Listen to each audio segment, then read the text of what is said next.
You know who doesn't get enough credit for all they do for students, staff, and parents? You know who shows up at 5 a.m. to clear the snow from the walkways and the playground so the kids can have recess? You know who puts out 30 tables and chairs in the cafeteria for parent night? The engineer and the building staff are the quiet hands that keep our building in operation. They make sure the boiler is working, the air is flowing, the cafeteria gets clean, and your trash gets picked up. I was an early bird, and many times I would pull up to school just as the engineer was unlocking the teacher's entrance just off the parking lot. I made a habit of greeting him and the men and women on the maintenance team in every building I worked. They often are not thought of as directly impacting students. However, we could not do what we do without them. Just imagine if we had to be in charge of lights, electrical, heating, cooling, garbage, furniture, deliveries, setup and takedown, endless repairs, broken this and broken that, storage, and the list goes on. And don't forget, vomit, overflowing toilets, and leaky ceilings.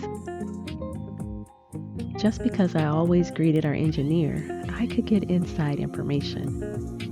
I would get a heads up on an afternoon fire drill, or notice that the principal was in a meeting with district leaders, or that the new reading materials had just arrived, all 2,000 pounds of them. In that case, I would offer up several students to assist and let him know that anytime he needed help with getting ready for graduation or cleaning up from family fun night, he could come to my room. It gave my students a chance to see and appreciate the work the team does. It gave my students a break.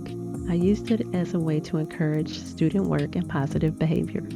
When help was needed, all hands would go up. I would start picking based on who was most productive at the time.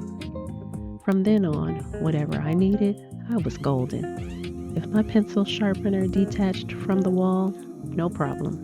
Done. If my door was not locking, no problem. Done. If it was too cold or too warm, done. If I needed more furniture or needed some pieces removed, done.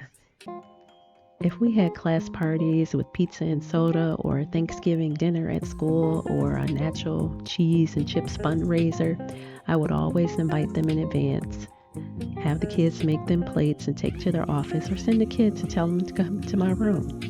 And for the fundraiser, oh no, their money was no good. They would get extra meat, cheese, and jalapenos. I wanted them to know that we appreciated all that they do for us. This is how I built community. My students need to see how each person that works in our school contributes to the success and how it's important to value everyone's role.